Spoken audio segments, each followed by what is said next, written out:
All right, welcome back. We've all read a bad movie review, but have you ever really stopped to think about what makes one just absolutely devastating? Today, that's exactly what we're going to do. We're putting a review on the operating table, dissecting a really prominent critic's takedown of the 2026 film The Bride.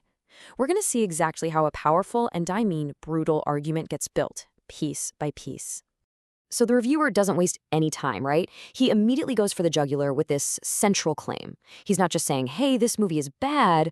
No, he's putting it up there as a contender for the worst film of the entire year. I mean, that is a huge statement. It's basically his entire argument in a nutshell, and it's the hook that says, okay, stick around. I'm about to tell you why. And how do you even begin to back up a claim like that? Well, the critic immediately throws this number at you, $90 million. See, by bringing up the huge budget, he's shifting the conversation. This isn't just about art anymore, it's about waste. That number just raises the stakes sky high. It frames the whole thing not just as a creative failure, but as a massive financial one, too. Okay, so let's get into the first major point of attack, and it's a big one, the plot. According to this review, the story isn't just a little weak, it's fundamentally broken. We're talking about a narrative that's so all over the place that it just completely falls apart. And you might be asking, how do you prove a plot is that broken? Well, this is pretty clever. The reviewer just lays out the main story beats in these 5 kind of surreal steps. You ready for this? It starts with Mary Shelley's ghost possessing a woman in 1930s Chicago. Okay. Then, Frankenstein's monster hires a scientist to create a companion.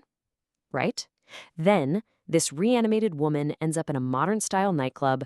The whole thing turns into a Bonnie and Clyde road movie, and it all ends with a shootout at a drive-in. By just listing them out like that, taking away all the movie magic, he makes the whole thing sound absolutely bonkers. It's a really effective way to just frame the entire story as a total mess. All right, so if the plot is the first problem, the next big criticism is aimed at the film's entire execution. The argument here is that you have this fundamental mismatch, right? You've got all this A-list talent, but they're given this baffling material to work with. And the result? A tone that's just all over the place. And to describe this, the critic uses this absolutely perfect metaphor. He compares the movie itself to Frankenstein's monster, saying it feels like a bunch of disjointed and partly decomposed body parts awkwardly stitched together. Man, that's brutal.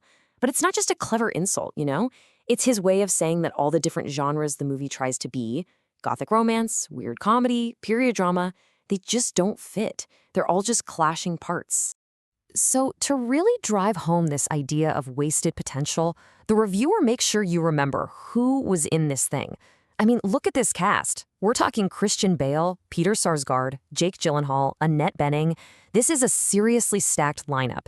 You've got Oscar winners, nominees, an absolute dream team. And he's listing them for a very specific reason, which brings us to his next point. And this is where he brings it all home. This slide just lays out the whole wasted talent argument perfectly. On one side, you have that incredible cast, a lineup that's the envy of most high-level directors. And on the other side, the reviewer's, let's say, blunt assessment of the script and direction. Complete dog shit. The contrast is just night and day, and that's the core of his argument, this massive gap between what the movie could have been and what he thinks it turned out to be. And a big part of that problem, according to him, is what he calls a schizophrenic tone. That's a strong word, right? But he uses it to argue that the movie just can't decide what it wants to be. One minute you're supposedly watching surreal dance numbers, the next it's a dark romance, then suddenly it's an action scene. He's saying this constant whiplash is a huge reason the whole thing feels so, incoherent. Now, this feeling of chaos doesn't just stop at the tone. According to the critic, it seeps all the way down into the film's core message, which he claims is not only super heavy-handed, but also kind of out of date. Wow. I mean, the imagery here is something else. The feminist empowerment overtones are about as subtle as a rainbow-colored chainsaw. You just can't forget a line like that. It's his way of saying the movie's message was delivered with zero subtlety, like a sledgehammer. And it's important to note, the critique here isn't necessarily about the message itself, but about how clumsy and totally in-your-face he felt the delivery was. And to build on that point, he argues that the message itself just feels dated. The claim is that the whole idea of a movie about women venting their rage feels like something that would have come out in, say, 2017, not 2026. He's basically saying that by the time this film was released, this was no longer a fresh or revolutionary concept to build a whole story around. All right, so we've seen the attacks on the plot, the tone, and the message. And this is where the reviewer brings it all home, tying every single one of those criticisms together into his final verdict. And he does this with a really powerful move, a final comparison. He puts The Bride right up against another recent, well-loved adaptation of Mary Shelley's work. And look at the difference. The good one is described as visually sumptuous and poignant, respectful of the source material, and superbly acted and written. And The Bride? It gets labeled brash and loud, a mindless exercise of ego that squanders talent and resources. This side-by-side takedown is clearly structured to be the final knockout blow of the whole review. And then comes the final line. Man, this is maybe the most pointed statement in the entire piece.